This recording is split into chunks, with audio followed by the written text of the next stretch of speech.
নমস্কাৰ সকলোকে আমাৰ চেনেল কম্পিটিটিভ এক্সাম এস্পাইৰেন্টৰ আন এটি ভিডিঅ'লৈ পুনৰবাৰ স্বাগতম জনাইছোঁ। আপোনালোকে ইতিমধ্যে গম পাইছে ভিডিঅ' স্ক্ৰীনত দেখিছে যে আজি গুৱাহাটী ইউনিভাৰ্চিটিৰ বিএড এন্ট্ৰেন্সৰ ৰিজাল্ট দিছে।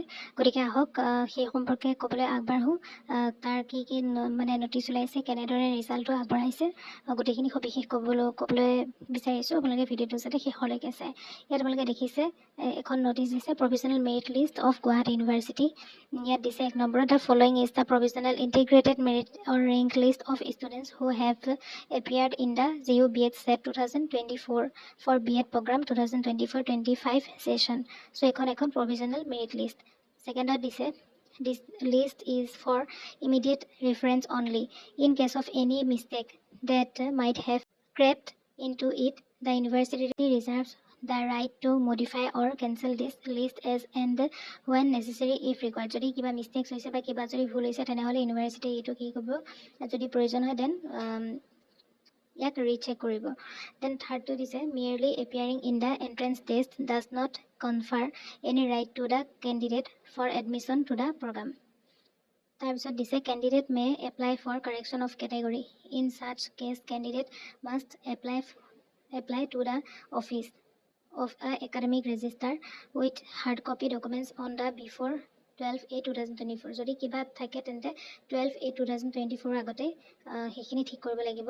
আৰু ইয়াতে কি লাগিব তাত উল্লেখ কৰিছে, আপোনালোকে চাওক, এইখিনি চাব আপোনালোকে। ইয়াতে এডমিট কাৰ্ড লাগিব, তাৰপিছত মানি ৰিচিপ্ট লাগিব, 2000 rupees লাগিব অনলাইন এপ্লিকেশ্যনৰ, তাৰপিছত প্ৰিণ্ট আউট লাগিব অনলাইন এপ্লিকেশ্যনখনৰ, ফটোকপি লাগিব, আপোনালোকৰ কেটেগৰী চাৰ্টিফিকেট লাগিব, OBC MOBC যদি হয় বা NCL, তেনেকৈ সেই গোটেইখিনি উল্লেখ কৰিছে, আপোনালোকে চেক কৰি ল'ব।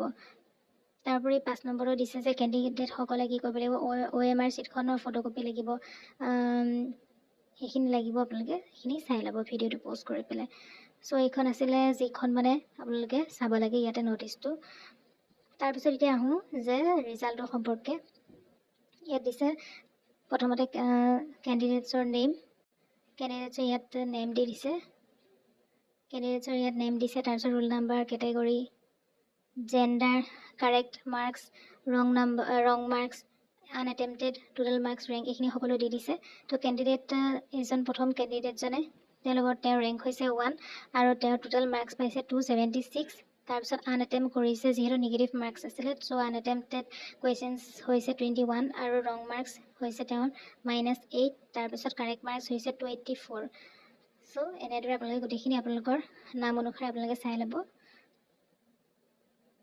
এনেদৰে 550টা পেজ আছে, চ' আপোনালোকে এইখন চাই ল'ব যেনেদৰে দিয়া আছে এনেদৰে।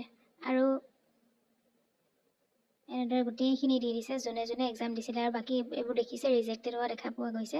চ' এইখিনি আছিলে গুৱাহাটী ইউনিভাৰ্চিটি BEd এণ্ট্ৰেন্স উপলক্ষে দিয়া মেৰিট লিষ্ট আৰু লগতে যিখন নটিচ, সেই নটিচখন আপোনালোকে ভালদৰে চাই ল'ব। আৰু নটিচখন অনুসৰি আপোনালোকৰ যদি কিবা থাকে তেনেহ'লে আপোনালোকে সেই প্ৰচেছত আগবাঢ়িব। চ' আজিৰ ভিডিঅ'টোত আছিলে ইমানেই, আৰু আমাৰ চেনেলটো ছাবস্ক্ৰাইব কৰি ল'ব, আপোনালোকৰ কাৰণে সুবিধা হ'ব। আৰু ভিডিঅ'টো যিমান পাৰে শ্বেয়াৰ কৰিব, আৰু আগলৈ এনেধৰণে ভিডিঅ'সমূহ চাই থাকিব। তেনেহ'লে আজিৰ ভিডিঅ'টো ইমানেই, ধন্যবাদ।